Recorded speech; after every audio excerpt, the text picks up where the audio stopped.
Well, welcome to the Top Gun Show, where I bring you new providers, new technologies, and introduce you to the best professionals in the industry. Also, you can make informed decisions. Today, I'd like to welcome back my friend, the CEO and founder of Granite Telecommunications, Rob Hale. Rob is back on the show now for the third time. You're a regular, man. I love it. Great. Rob, repeat episode. Repeat episode. Great. Do I get some of the royalties? Yeah. Perfect. Yeah. Perfect. 20% of of nothing. Of a big number, I'm Yeah. sure. Yeah. I'm sure. Well, Rob started Granite Telecommunications in 2002. He has grown it with a great team of 2,500 people to $1.8 billion in recurring revenue.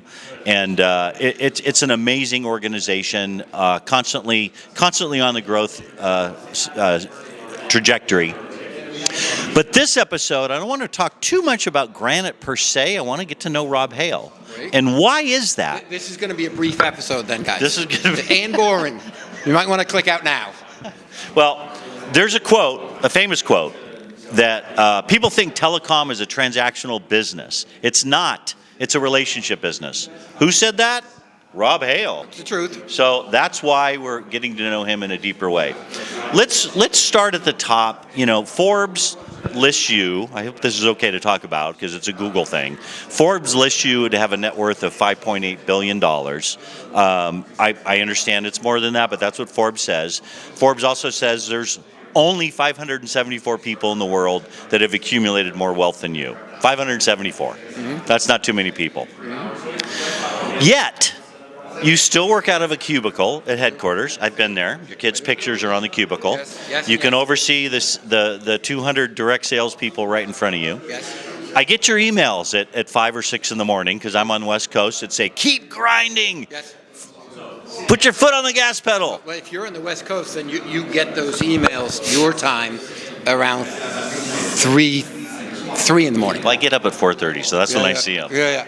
I send those out every day that I'm in the office a couple minutes before 6 because that's when I get in, and I want my teammates to know they have my assurances that I only send those when I'm at my desk.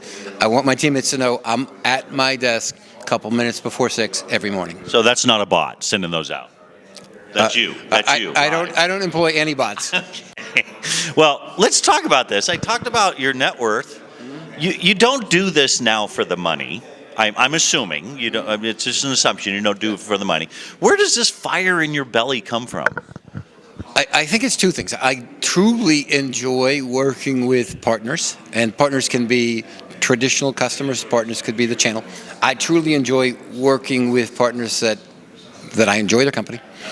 And that is my favorite part of my job, is working with customers, partners/customers. That's the truth.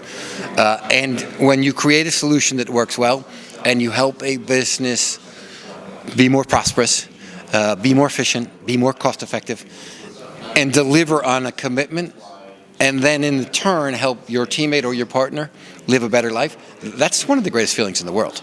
And I get great joy from that. That's the truth. Yeah. That's the real truth. I like that. I like that. I mean, there's a purpose behind what you do. Yes. It's not just, get the number up and all that kind of stuff, but that's cool.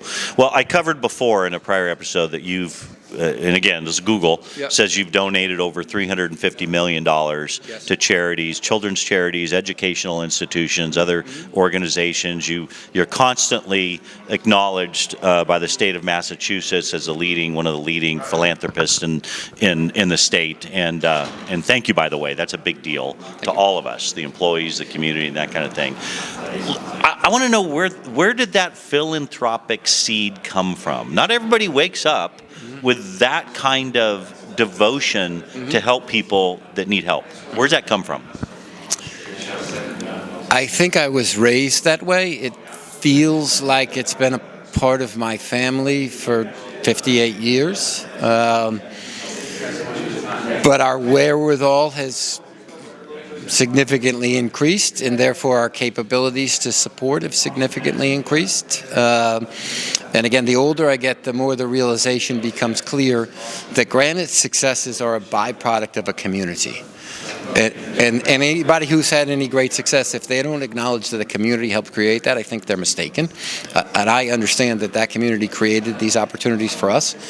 And so it seems to me very logical that if a community gave you all these wonderful opportunities, you should do everything you can to share with that community. So Maya Angelou said, to whom much is given, much is expected. And it feels that way to me.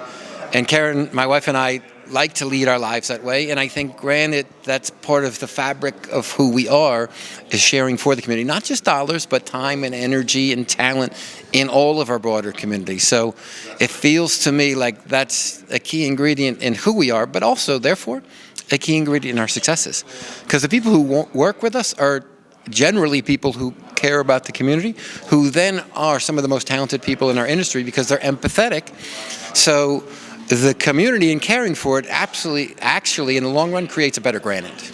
Yeah, that's well put. And I noticed that we have the same haircut because 2 weeks ago I was in Quincy and we did the saving by shaving number 12. 12 and 3.6 million. Yeah.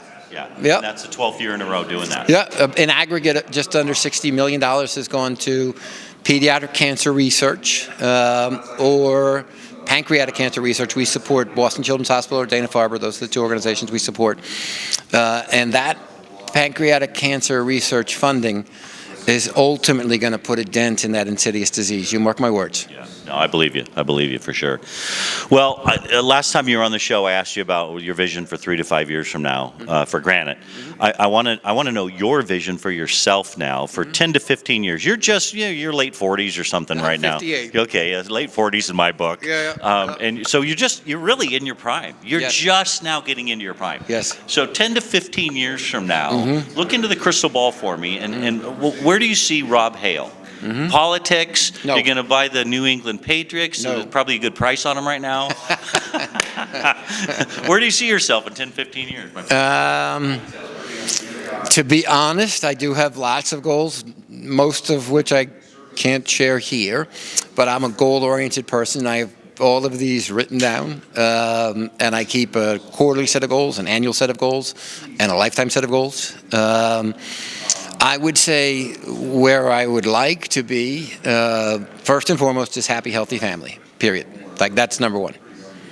Number two, I think Karen and I have given more than $50 million a year to our community each of the last 4 years. I think we can do that for the rest of our lives, and I'd like to do that for the rest of our lives.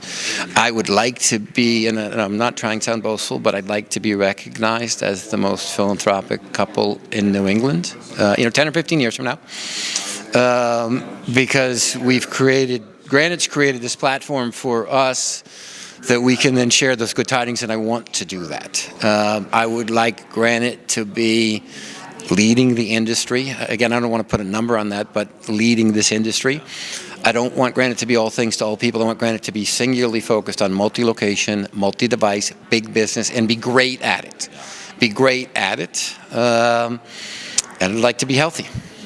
Well, that's good goals. And it doesn't surprise me that you have goals. Then you write them down, and you probably check them all the time. I do. To make sure you're on track for that, like a good airline pilot would do to make sure they're on track. Right. So that's good. That's good. I'm going to ask you a personal question. Yep. Another personal question. Sure. First of all, do you have a highly coveted Top Gun Show coffee mug? No. You need one. It will make you successful. I am a Dunks guy, so what I'm going to have to do is pour the Dunks into the Top Gun mug, which I will do going forward. That's good. That's good. Okay. Other than the day you received your highly coveted Top Gun Show coffee mug, what has been the happiest day of your life? The birth of my kids.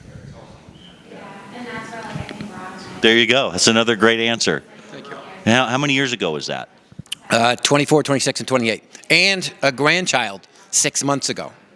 Wow. Spectacular. That's great, man. That might, I say this to my kids, that might be even better than you. Yeah, it's definitely different. I have three grandkids myself, and I'm in my late 40s, just like you. Yeah, exactly. So that's great. Well, my friend, I know you're busy. Thank you, Thank you for being on the show. Thanks for making time for me. Yep. Thank you all.